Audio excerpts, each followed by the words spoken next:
우리 믿는 자들 안에서 변혁적인 세계관을 가진 사람들이 있습니다. 변혁적인 세계관이란 무엇인가 하면 신자들이 하나님을 믿는 성도들이 이 세상을 변화시킬 수 있다라는 거예요. 이 세상을 성경적인 가치관으로 바꾸어낼 수 있다. 좀 더 나은 세상으로, 제법 살기 괜찮은 세상으로, 아름다운 세상으로 신자들이, 성도들이 바꿀 수 있다라는 거예요. 여러분들은 어떻게 생각하십니까? 우리 믿는 신자들, 그냥 기독교로 하죠. 기독교와 이 세상은 끊임없이 상호작용을 합니다.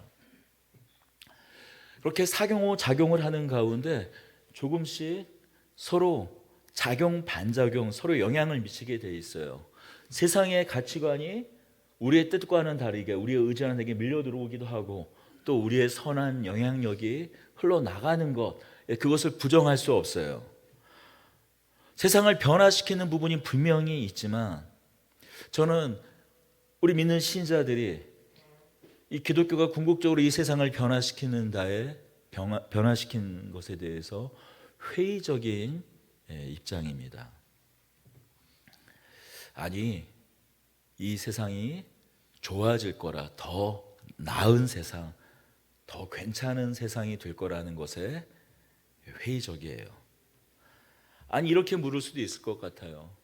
아니, 세상이 이전보다 훨씬 더 좋아지지 않았습니까? 라고 말할 수 있을지 모릅니다.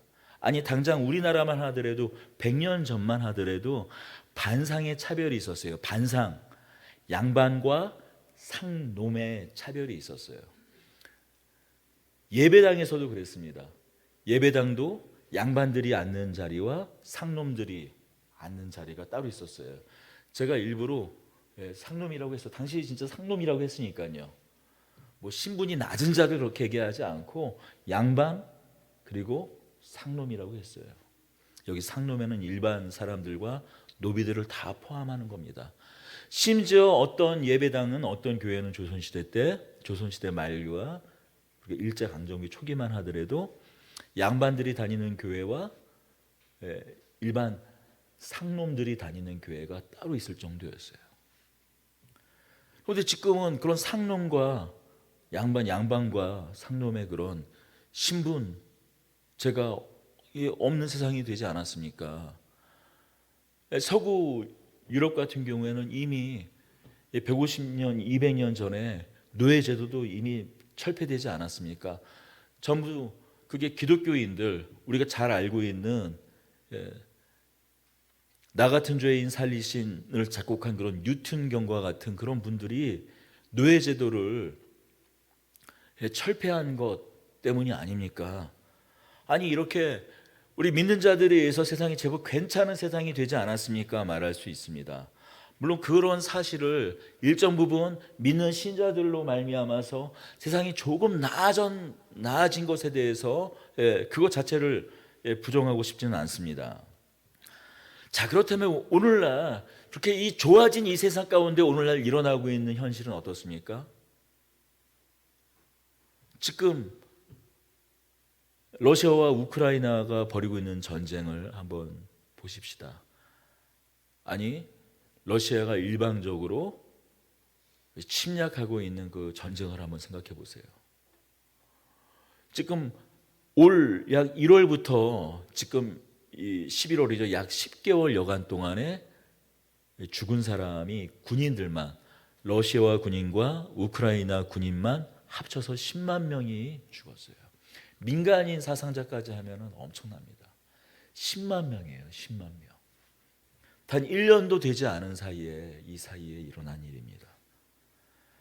불과 10년 전만 하더라도 이 시대를 데탕트 시대라고 했어요. 관용이 넘쳐나는 시대. 더 이상 이념으로 말미암아서 서로 싸우고 죽이는 그런 시대가 아니라 평화로운 시대. 30년 전이죠. 1990년대 초반 동국견에 소련의 몰락과 동국권의 그 공산주의가 그 힘을 잃으면서 데탕트 시대가 되었죠. 소련과 동구권의 붕괴 이후 1990년도부터 우리 2020년이 어간까지 약 30년 동안 전례 없는 평화로운 그 시기를 우리가 맞았습니다. 그러나 미국과 중국의 갈등에 이어 또 이 러시아가 우크라이나를 침략하고 또 최근 3년 동안 이 코로나 시기를 거치면서 이제 우리가 그동안 향유하고 누렸던 이 30년 정도 어간의 이런 대탕트 시대라고 말하는 이런 전대미문의 이런 평화로운 시대가 다시 우리에게 찾아올 것이라고 기대하는 사람은 단 한 사람도 없어요. 자유롭게 사상과 문화가 넘나들고 물자가 넘나들고 그런 시대가 다시 찾아올 거라고 생각하는 사람들 단 한 사람도 없습니다. 그런 평화로운 시대가 다시 도래할 것이라고 기대하는 사람 없어요. 이런 일들은 처음 있는 일만은 아니에요. 100년 전이 그랬습니다. 서구 유럽에서 증기기관이 발명이 된 것이 한 300년 정도 되었죠. 증기기관이 발명된 이후 전례 없이 과학과 산업이 발달하기 시작했습니다. 각국의 자본이 자유롭게 국경을 넘어 흐르게 되었어요. 인류는 새로운 유토피아를 꿈꾸기 시작했습니다. 과학기술이 발달하고 인간의 합리성과 이성 이것이 발전하고 진보하면 진보할수록 유토피아 우리가 성경에서나 봤던 그런 피안의 세계, 이상향의 세계가 우리가 죽고 난 이 지구가 멸망하고 있을 그때 도래할 시대가 아니라 아니 우리 인류의 진보로 말미암아 유토피아가 도래할 것이란 그런 희망에 차 있었던 것이 100여 년 전이었어요. 어떤 일이 일어납니까? 세계 제1차 세계대전이 일어나요. 그때 죽은 사망자의 숫자만 수백만 명입니다. 우리는 2차 세계대전 때 그 사망자 숫자, 특히 유대인의 사망자들, 유대인 그 홀로코스트 과정 가운데 있었던 유대인의 사망만 생각하는데 1차 세계대전 때 터키 민족이 당시 그 인근에 있었던 그 민족들을 학살했던 그 숫자가 독일이 유대 민족을 학살했던 그 숫자를 훨씬 더 넘어서요. 우리가 한 민족이 한 민족을 죽이는 그런 학살을 제노사이드라고 합니다. 그런 일들은 어떻습니까? 오늘날에도 자행되지 않습니까? 지금도 아프리카와 같은 곳에서는 여전히 계속 내전이 일어나요. 다이아몬드 때문에. 이제 다이아몬드는 이제 또 함을 갖고요. 배터리의 소재가 되는 그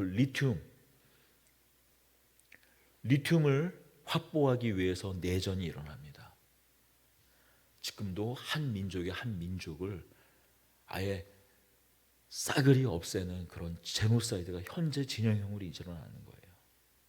긴 역사로 보면 그건 일시적인 퇴행이고 결국에는 사회는 나선형적으로 진보하지 않습니까라고 생각을 하는데 아니에요. 우리 또 최근에 우크라이나를만 우리는 지금 집중해서 보는데 그와 함께 또 한 이란 지역에서 일어나는 일이 무엇입니까? 17살 한 소녀가 히잡을 쓰지 않았다는 이유로 죽임당한 이유로 전국적으로 여성들의 시위가 일어나고 있어요. 이란은 히잡 정도가 아니라 부르카를 입는 나라예요.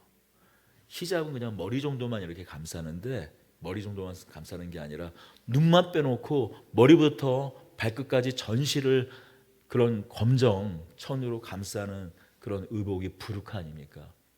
그런 참 종교라는 이름으로 어떻게 그런 일들이 자행될 수 있나라고 생각하는 그 이란이 바로 50년 전만 하더라도 여러분 인터넷에서 이란 50년 전 사진, 테헤란 50년 전 사진이라고 뭐 이란 50년 전 사진이나 테헤란 50년 전 사진을 한번 검색해 보세요.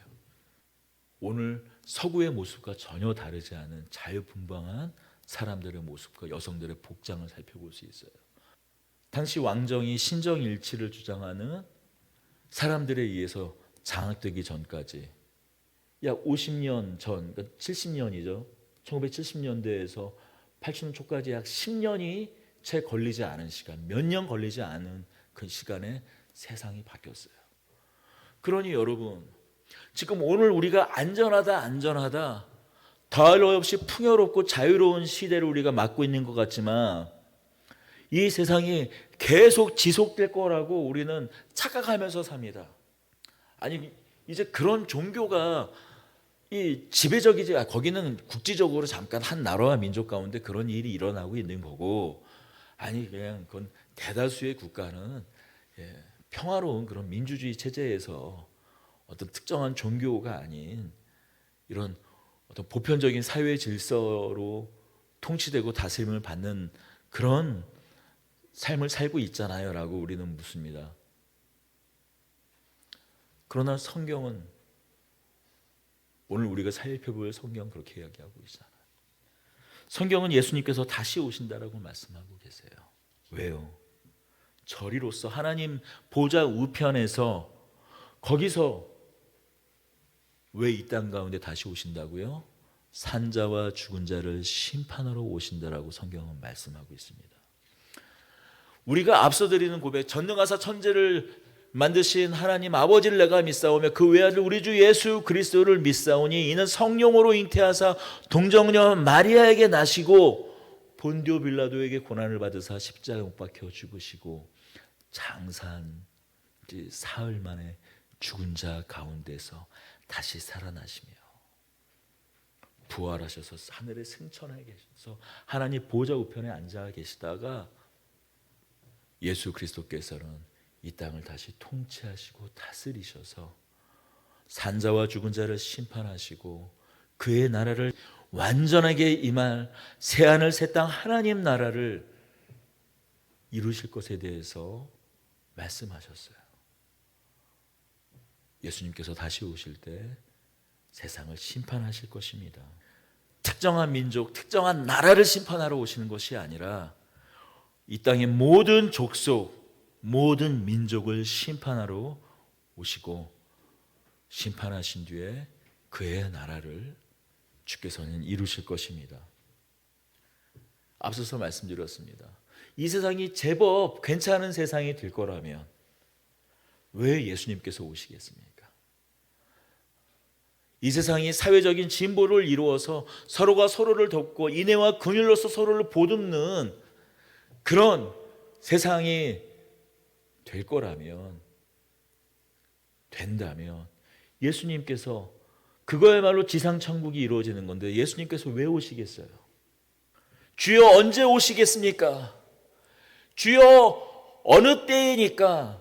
이 땅에 신음이 가득한 그때에 산자와 죽은 자를 심판하러 오실 것입니다. 바로 이것이 우리의 고백입니다. 주님의 부활과 승천만을 고백하는 것이 아니라 주께서 다시 오셔서 영광 가운데 임하실 걸 고백하는 것이 바로 우리의 믿음이에요. 주께서 말씀하셨어요. 예수님께서 말씀하셨습니다. 누가복음 18장 8절에 인자가 올 때 믿음을 보겠느냐, 인자가 올 때 믿음을 보겠느냐라는 말은 두 가지 의미를 내포하고 있는 것입니다. 그때에 믿는 자들을 보겠느냐라는 거예요. 신자들을 보겠느냐라는 거예요. 두 번째는 믿는 자 안에서도 그것이 형식적인 믿음이고 위선적인 외식의 믿음일 뿐이지 겉으로는 믿는다고 하면서 면목상으로는 믿는 신자라고 하면서도 실상 그 안을 들여다보면 그는 믿는 자가 아니라는 겁니다. 그렇습니다. 주께서 이 땅을 심판하시는 이유는 무엇입니까? 결국 하나님을 사랑하고 이웃을 사랑하지 않았기 때문에 이 세상 가운데 또 믿는 자들이 또한, 믿는 자고 말하는 사람들 또한 하나님을 사랑하고 이웃을 사랑하지 않았기 때문이라고 오늘 우리가 읽은 본문은 이야기하고 있어요. 오늘 본문은 뭐라고 말하고 있습니까? 인자가 자기 영광으로 모든 천사와 함께 올 때 자기 영광의 보좌에 앉으리니 모든 민족을 그 앞에 모으고 각각 구분하기를 목자가 양과 염소를 구분한 것 같이 하여 양은 그 오른편에 염소는 왼편에 두리라. 그때 임금이 그 오른편에 있는 자들에게서 이르되 내 아버지께 복은 받은 자들이여 나와 창세로부터 너희를 위하여 예비된 나라를 상속받으리라. 심판을 면한 자들, 본문에서 양이라고 말하고 또 임금의 오른편에 있는 자요 창세전부터 너희를 위하여 예비된 나라를 상속받을 자들에게 그 이유를 이렇게 말씀합니다. 이어지는 35절에 내가 줄일 때 너희가 먹을 것을 주었고 목마를 때 마시게 하였고 나그네 되었을 때 영접하였고 헐벗었을 때 옷을 입혀 주었고 병들었을 때 돌아보았고 갇혀 있을 때 와서 돌보아 주었다라고 말씀해요. 그때 사람들이 말합니다. 우리가 언제 그랬습니까? 라고 말해요. 우리가 도대체 언제 그랬습니까? 라고 물어봅니다. 예수님께서 뭐라고 말씀하십니까? 우리 40절을 읽어보겠습니다. 대답하여 이르시되 내가 진실로 너희에게 이르노니 너희가 여기 내 형제 중에서 지극히 작은 자 하나에게 한 것이 곧 내게 한 것이니라 하시고. 아니 제가 그동안 살아왔을 때 보면은 제가 얼마나 많은 사람들을 외면하고 돌아보지 못했던 적이 얼마나 많았는데 내가 도대체 이런 심판을 면할 자격이 나에게 과연 있는 것입니까? 물어봅니다. 아니 그때 너를 찾아왔던 그 작은 사람, 그 연약했던 사람, 헐벗었던 사람, 너에게 작은 도움의 손길을 구했던 그 사람을 도왔지 않느냐.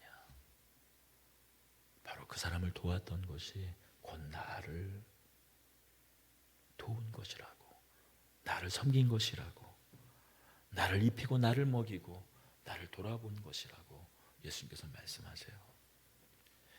심판을 받은 자들은요 41절에 잘 나와 있습니다. 또 왼편에 있는 자들에겐 이르시되 저주를 받은 자들아 나를 떠나 마귀와 그 사자들을 위하여 예비된 영원한 불에 들어가라. 심판의 이유를 말합니다.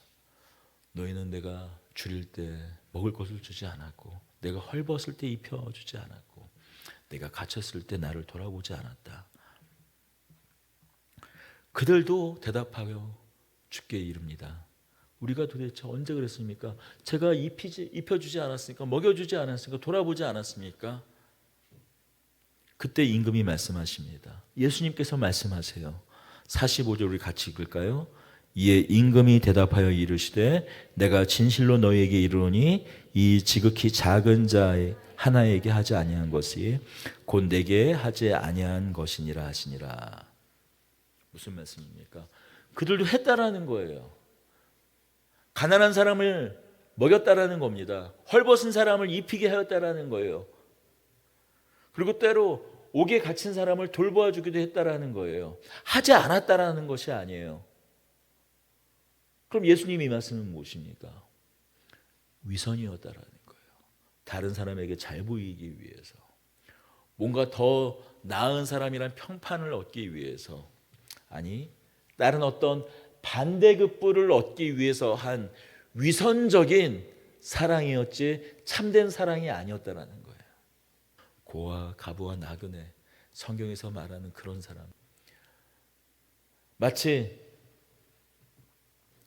여리고로 가는 길에 강도를 만난 한 나그네가 있을 때 아무도 보지 않는, 바로 그것을 지나갔던 제사장과 그런 레위족 독과 같이 아무도 보지 않으니 그냥 지나갔다라는 거예요. 저를 당장 도우면 살릴 수 있었음에도 불구하고 스쳐 지나갔다라는 겁니다. 이 지극히 작은 자 하나에게 하지 아니한 것이 곧 내게 하지 아니한 것이니라 하시니. 그렇다면 심판을 받는 그 구체적인 내용은 무엇입니까? 우리 41절 우리 함께 읽겠습니다. 또 왼편에 있는 자들에게 이르시되 저주를 받은 자들아 나를 떠나 마귀와 그 사자들을 위하여 예비된 영원한 불에 들어가리라. 심판의 내용은 영원한 불입니다. 영원한 지옥불이에요. 어떤 사람들은 이 기독교의 어떤 심판에 대해서, 예수님의 심판에 대해서 그건 상징이다. 어떻게 사랑의 하나님이 영원한 지옥을 형벌로 내릴 수가 있느냐? 그렇다면 그게 어떻게 사랑의 하나님이 될 수가 있느냐라고 주장하는 사람들이 있어요. 그래서 교회 역사상 나타났던 한 가지 설이 있습니다. 영원 멸절설이에요. 영원한 지옥, 영원한 이 불은 어떤 상징적인 거다. 불이 어떤 의미를 갖고 있냐? 다 태우고 소멸시키지 않냐? 이렇게 심판받는 사람들은 영원한 지옥불에서 영원히 고통받는 것이 아니라 마치 불 가운데 타는 것처럼 그 영혼이 소멸될 것이다. 바로 이런 주장을 하는 사람들이 영원 멸절설을 주장하는 사람들입니다. 그래도 좀 성경을 이렇게 완전히 상징이 아니라 그래도 조금 더 믿는 사람들은, 조금 더 완전히 믿는 게 아니에요. 조금 더 믿는 사람들은 또 이런 주장을 하죠. 심판을, 이 영원한 불 가운데 있는 그런 심판을 받기는 하지만 그게 영원한 것이 아니라 일정한 고통, 형벌을 받은 후에는 자연히 소멸된다. 하지만 결국 궁극적으로는 그 영혼이 소멸된다라는 것, 그것을 기준으로 하면 같은 주장이죠. 하지만 예수님은 뭐라고 말씀하십니까? 하나님의 말씀이신 로고스 하나님, 성자 하나님 예수 그리스도께서 또 말씀이시되 이 땅 가운데 우리와 함께 하셨던 말씀, 예수 그리스도께서는 이렇게 말씀하세요. 다시 한번 46절에 그들은 영벌에 의인들은 영생에 들어가리라. 그들은 영원한 벌, 영원한 심판 가운데 처해진다라고 분명히 예수님께서는 어떤 상징이 아니라 분명히 이렇듯 말씀하고 있는 겁니다. 오늘 본문을 보고 이런 두려움을 가질 수도 있을 것 같아요. 결국 주님의 말씀을 행하지 않으면 이렇게 심판받는 건가요? 아니요, 그렇지 않습니다. 우리는 믿음으로 의롭다함을 받는 사람들입니다. 행함으로 의롭다함을 받는 사람이 아니라 믿음으로 의롭다함을 받는 사람이에요. 아니, 이렇게 행하지 않으면 심판받는다며요. 예수님께서 이렇게 말씀하신 대로 살지 않았다면요. 좀 조심스럽게 대답을 할 수밖에 없는데, 주님을 우리의 구주, 우리의 왕으로 고백한다면, 여러분, 우리는 예수 그리스도를 다만 우리의 구주가 아니라 우리의 왕으로 고백하는 사람이에요. 그렇다면 그 말씀에도 순종하고 따르는 건 너무나 자명한 일입니다. 우리의 왕을 두려워하지 않고 공경하지 않는다면, 그 말씀을 순종하지 않는다면 정말 그 왕을 인정하는 사람들일까요? 그 왕을 구주로 고백하는 사람들일까요? 아니요, 그렇지 않을 겁니다. 그래서 예수님께서는 마가복음 8장 38절에서 이렇게 말씀하셨어요. 누구든지 이 음란하고 죄 많은 세대에서 나와 내 말을 부끄러워하면 인자도 아버지의 영광으로 거룩한 천사들과 함께 올 때에 그 사람을 부끄러워하리라. 여기서 부끄러워하다라는 말은 인정하지 않는다라는 말이에요. 예수님을 나의 구주로 고백하고 나의 왕으로 고백한다면, 주님을 부끄러워하지 않는다면 결국 그 말씀을 따른다라는 것이 성경이 우리에게 들려주는 이야기예요. 그러니 우리는 이 말씀을 무겁게 받고 우리의 삶을 돌아보아야 합니다. 자, 그렇다면 두 번째로 우리가 생각해 보아야 할 것은, 예수님께서 심판하러 오시는 그 징조는 무엇일까요? 우리 좀 이 마태복음 25장 앞에 있는 24장 1절과 14절을 우리 함께 읽어보도록 하겠습니다. 마태복음 24장 1절에서 14절입니다. 마태복음 24장. 예수께서 성전에서 나와서 가실 때에 제자들이 성전 건물을 가리켜 보이려고 나아오니 대답하여 이르시되 너희가 이 모든 것을 보지 못하느냐? 내가 진실로 너희에게 이르노니 돌 하나도 돌 위에 남지 않고 다 무너뜨려지리라. 예수께서 감람산 위에 앉으셨을 때 제자들이 조용히 와서 이르되 우리에게 이르소서 어느 때 이런 일이 있겠사오며 또 주의 임하심과 세상 끝에는 무슨 징조가 있사오리까? 예수께서 대답하여 이르시되 너희가 사람의 미혹을 받지 않도록 주의하라. 많은 사람이 내 이름으로 와서 이르되 나는 그리스도라 하여 많은 사람을 미혹하리라.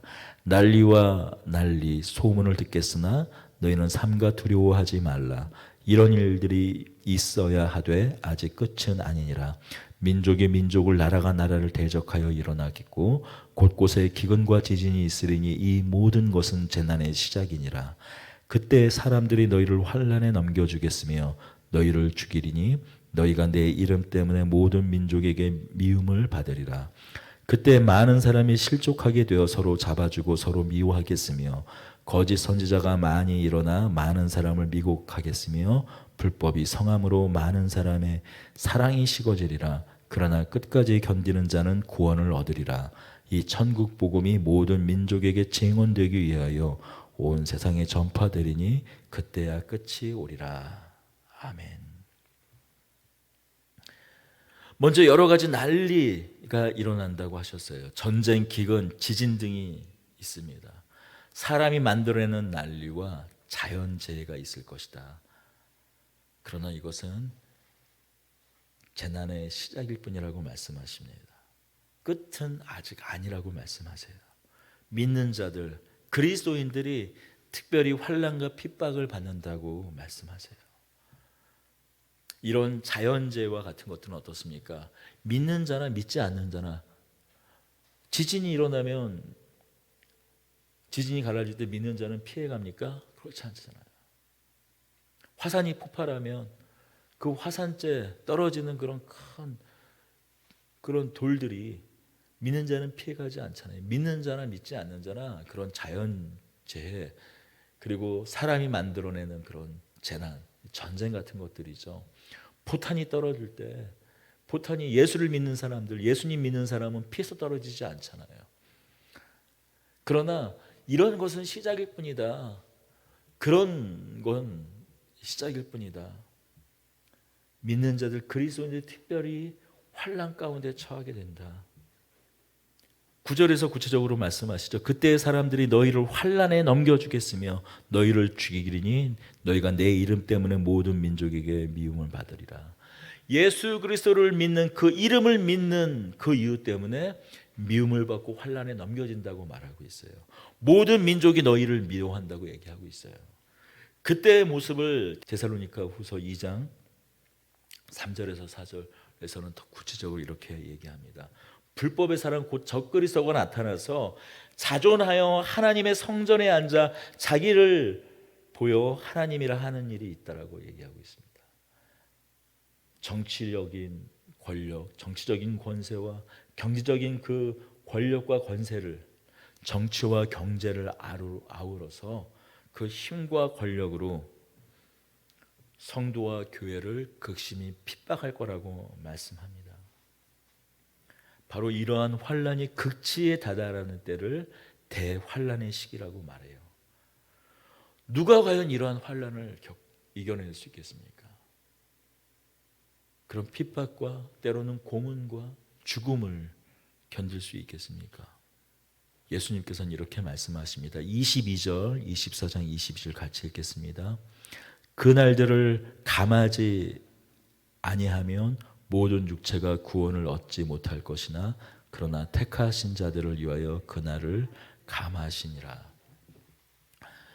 여기 감한다라는 것은 마찬가지로 두 가지 의미를 가졌습니다. 그 시기가 그런 시기가 천년만년 계속되면 누가 그런 핍박의 시기를 견딜 수가 있겠습니까?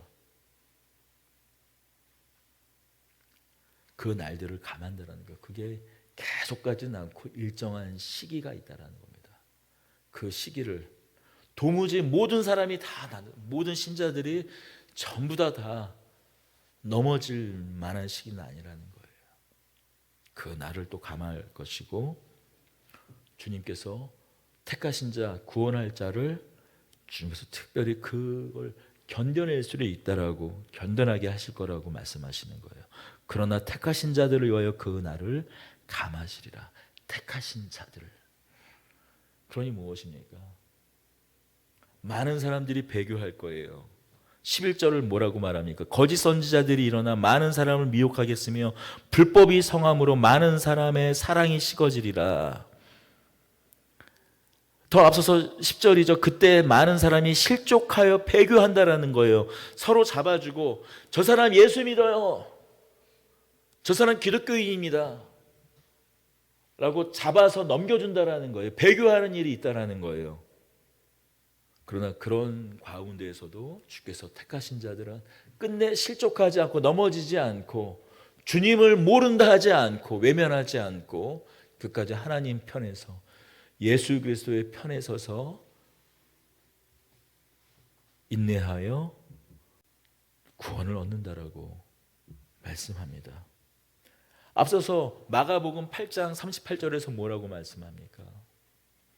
부끄러워하지 아니하고 주님을 외면하지 아니하고 주님을 부끄러워하지 아니하고 주의 말씀에 따라 순종하여 그 말씀대로 살다가 끝내 죽을지라도 견딘다라고 말하는 거예요.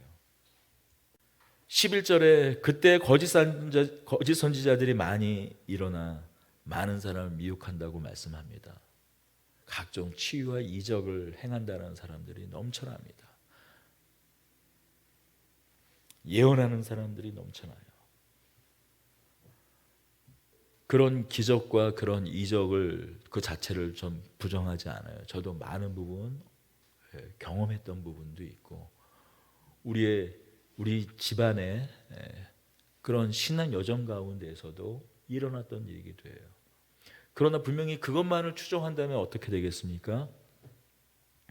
결국 거짓 선지자들의 그런 말을 따를 위험성이 크게 되고 결국 그 신앙이 넘어질 위험에 처하게 될 것입니다.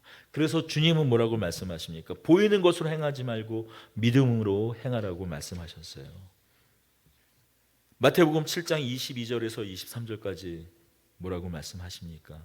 그날에 많은 사람들이 나더러 이르되 주여 주여 우리가 주의 이름으로 선지자 노릇하며 주의 이름으로 귀신을 쫓아내며 주의 이름으로 많은 권능을 행하지 아니하였나이까 하리니 그때 내가 저희에게 밝히 말하되 내가 너희를 도무지 알지 못하니 불법을 행하는 자들아 내게서 떠나가라. 그 기적과 이적이 반드시 주님의 이름을 드러내는 증거가 아니라는 것입니다. 무슨 대단한 능력을 행하는 것이 문제가 아니라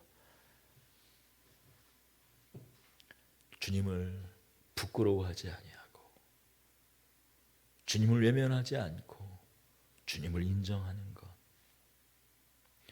무슨 대단한 능력을 행해야 예수 그리스도의 이름을 증거하는 것이 아니라 주님을 부끄러워하지 않는 것. 많은 사람들이 기독교를 부끄러워하죠. 요즘 그렇잖아요. 기독교가 개독교라는 소리를 듣고 하니까 부끄러워합니다. 이제 식당에서 기도를 하는 그런 모습도 보기가 힘들어졌어요. 각자 그냥 조용히 기도하는 것이 미덕이 되었습니다. 물론 손님들이 많은데 거기서 한 무리의 사람들이 정말 떼거지로 와가지고 큰 목소리로 기도하는 것 그게 꼭 보기가 좋은 모습만은 아닐 수도 있습니다. 그러나 그렇게 하지 않는 이유가 많은 사람을 배려하는 그런 차원이 아니라 믿는 걸 우리가 기독교인인 것을 부끄러워해서 그렇다면은 그건 주님을 부끄러워하는 일이죠. 자, 그럼 마지막으로 주께서 오실 때 그 모습을 살펴보지 않을 수 없습니다. 마태복음 24장 29절에서 31절 우리 다 같이 읽겠습니다. 그날 환란 후에 즉시 해가 어두워지며 달이 빛을 내지 아니하며 별들이 하늘에서 떨어지며 하늘의 권능들이 흔들리리라. 그때 인자의 징조가 하늘에서 보이겠고 그때 땅의 모든 족속들이 통곡하며 그들이 인자가 구름을 타고 능력과 영광으로 오는 것을 보리라. 그가 큰 나팔 소리와 함께 천사들을 보내리니 그들이 그의 택하신 자들을 하늘 이 끝에서 저 끝까지 사방에 모으리라. 아멘. 예수님께서 부활하시고 승천하실 때 제자들의 옆에 있었던 흰옷 입은 두 천사가 얘기했었죠. 예수님은 하늘로 올라가심 그 본 그대로 영광의 주님으로 다시 오실 것이다라고 말씀하셨죠. 주님께서는 영광스러운 주님으로, 영광의 주님으로 오실 것입니다. 바로 그때 산자와 죽은 자를 심판하실 거예요. 그 당시 예수님 오실 그 당시 살아있는 자들만 아니라 죽은 자들로 심판 앞에 설 겁니다.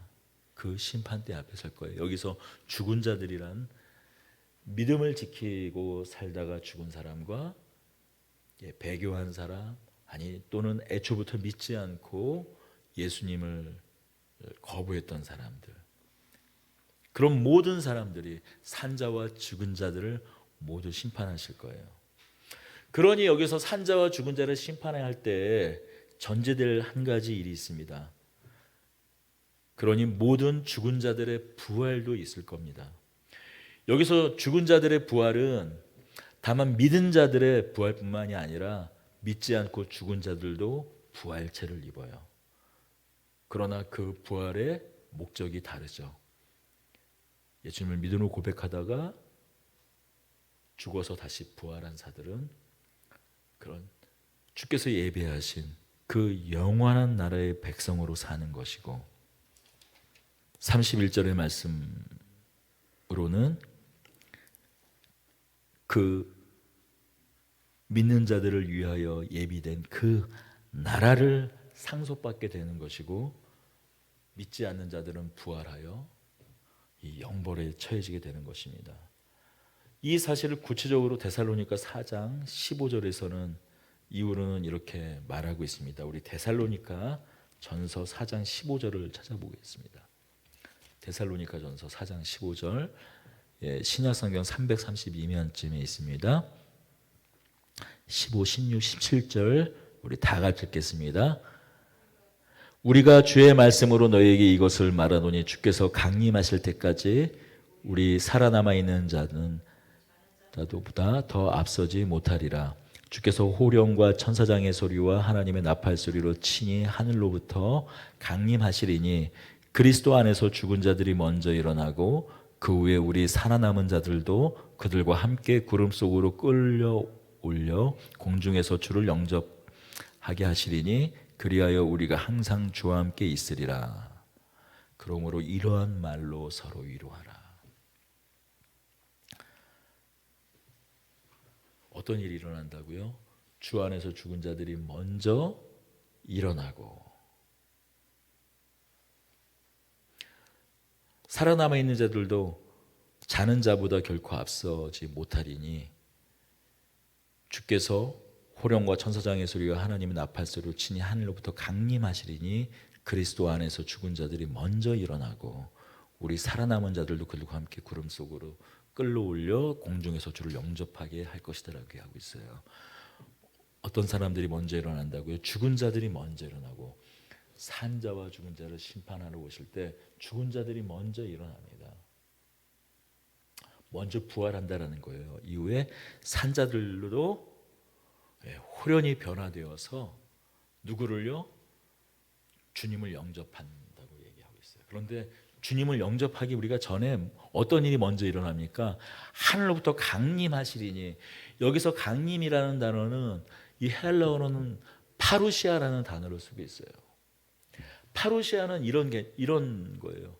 로마 황제가 로마와 관련된 도시, 로마일 수도 있고 로마가 지배하는 그런 로마의 그런 여러 도시들을, 로마의 부속 도시들을 방문하거나 아니면 전쟁에 나가서 승리하여 입성할 때 성 밖에서 도성의 신하들과 그런 모든 시민들이 성 밖에 나가, 성문 바깥으로 나가 그 왕을, 로마 황제를 아련하여 모시고 들어오는 그 일체의 어떤 그런 행사들, 그 예전을 파루시아라는 그런 강림이라는 단어를 썼어요.